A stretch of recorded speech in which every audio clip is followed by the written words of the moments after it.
আজকে সকালটাই শুরু হলো কুমড়ো ফুল তোলা নিয়ে। তো হ্যালো গাইস, গুড মর্নিং, আমি কেয়া। তো আমি সকাল সকাল এসে দেখছি কুমড়ো গাছে ফুল এসেছে, সেটা না তুলে আমি আবার থাকতে পারলাম না।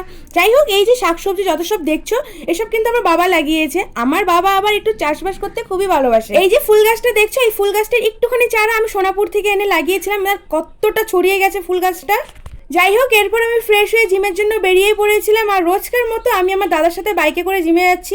আর আজকে সকাল সকালই এত রোদ উঠেছে, দুপুরে কি হবে কি জানি। তোমাদের সাথে কথা বলতে বলতে আমি জিমে পৌঁছেও গেলাম। আর জিমে এসে দেখছি টুকটাক ভিড় রয়েছে, কারণ এই গরমে তো আর কেউ জিমে আসতে চায় না, বলো। আর ওই যে দেখো, সুস্মিতা কোন দূরের থেকে দাঁড়িয়ে ক্যামেরা দেখে পোজ দিচ্ছে। আমার মনে হয় ওর একটা তার কাটা আছে। আচ্ছা, তোমাদের সাথে নতুন আরেকজনের আলাপ করে। এই যে একে দেখছো, এর নাম হলো মেহের, আমার জিম পার্টনার। গত 30 মিনিট ধরে আমরা যখন কিছু কিছু এক্সারসাইজ করে নিলাম, কিন্তু আমি তো সবগুলো তোমাদের সাথে শেয়ার করতে পারলাম না, তার জন্য আমি খুবই দুঃখিত।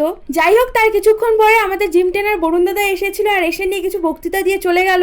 আর বক্তৃতা বলতে আমার নামে বদনামি করছে, কোনো ভালো কথা বলছে না। আর আজকে তো আমার ব্যাগ ডে ছিল, তাই আমি ব্যাগের কিছু কিছু এক্সারসাইজ করে নিচ্ছি। আর সত্যি বলতে এই গরমে জিম করতে গিয়ে মনে হয় জীবনটাই বেরিয়ে যাচ্ছে, এমন একটা ব্যাপার হয়ে যায়। আজকের জন্য আমার জিম করা এখানেই শেষ হলো। আর এই গরমে আমার ঘেমে নিয়ে অবস্থা পুরো শেষ হয়ে গেছে। এরপর আমি সিগনেচার করে দাদাকে বাই বাই করে বাড়ির জন্য বেরিয়ে পড়লাম।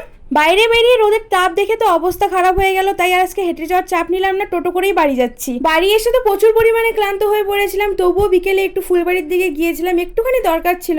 আচ্ছা, আমার মতো তোমাদেরও কি এমন সুন্দর সুন্দর ওয়েদার দেখতে ভালো লাগে? আমার কিন্তু ভীষণ ভালো লাগে। এখন তো সব জায়গায় একা যাওয়ার অভ্যেস হয়েছে, না হলে তো আগে যেখানেই যেতাম দিদির সাথেই যেতাম। দিদির বিয়ের পর মনে হচ্ছে খুবই একা হয়ে গেছি। যাই হোক, আমি কথা বলতে বলতে ফুলবাড়ি চলেও এলাম। আর আজকে একটুখানি ভিড় রয়েছে, কারণ আজকে আমাদের ফুলবাড়িতে বাজার বসেছে। আমাদের এখানে সোমবার আর শুক্রবার ফুলবাড়িতে বাজার বসে। আচ্ছা, এবার তাহলে বলি আমি ফুলবাড়ি কেন এসেছিলাম। আমি এসেছিলাম কিছু কেনাকাটা করতে। আসলে আমার কিছু জামা কাপড়ের প্রয়োজন ছিল, তাই আমি সেটাই নিতে এসেছিলাম। আর আমার কেনাকাটা করতে করতে বাইরে তো ভীষণ অন্ধকার হয়ে গিয়েছিল। তারপর আর কি, আমি একটা আইসক্রিম কিনে নিয়ে এখন বাড়ির দিকে যাই। তো আজকের জন্য ভিডিওটা এই পর্যন্ত। তোমাদের কেমন লাগলো অবশ্যই জানিও। তোমাদের সাথে দেখাবে নতুন এক ভিডিওতে। ততক্ষণের জন্য টাটা।